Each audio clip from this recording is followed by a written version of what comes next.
L'Occident appelle les Africains à démocratiser la misère. Ne laissons pas des Occidentaux mal intentionnés définir pour les Africains le concept de démocratie.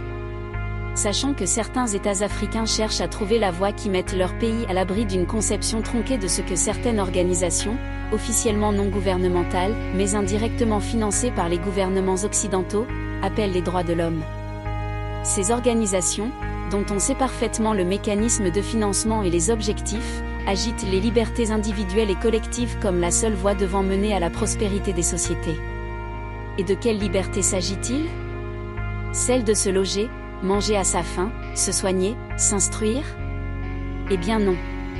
Ces organisations non gouvernementales ONG, pilotées par les États occidentaux, s'en fichent qu'en Afrique le taux d'électrification ne dépasse pas les 50%.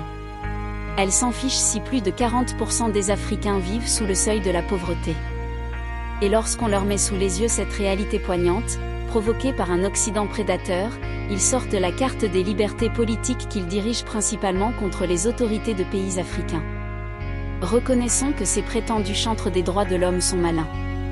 Ils arrivent immanquablement à leur but, celui d'orienter les populations d'Afrique à s'intéresser aux futilités pendant que les États occidentaux qui les sponsorisent pourrissent les pays en maniant avec art la corruption des élites.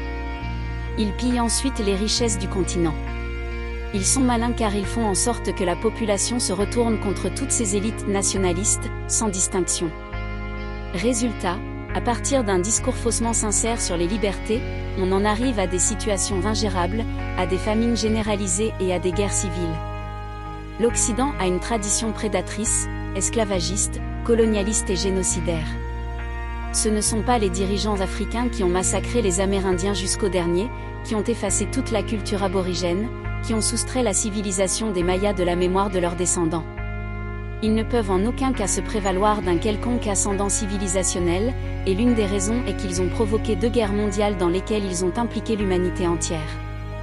Il ne faut absolument pas croire à leur discours sur les libertés car, au moment où l'on parle, ils commettent un génocide en bonne et due forme sur le peuple palestinien, dont ils nient la liberté de vivre sur la terre de leurs ancêtres.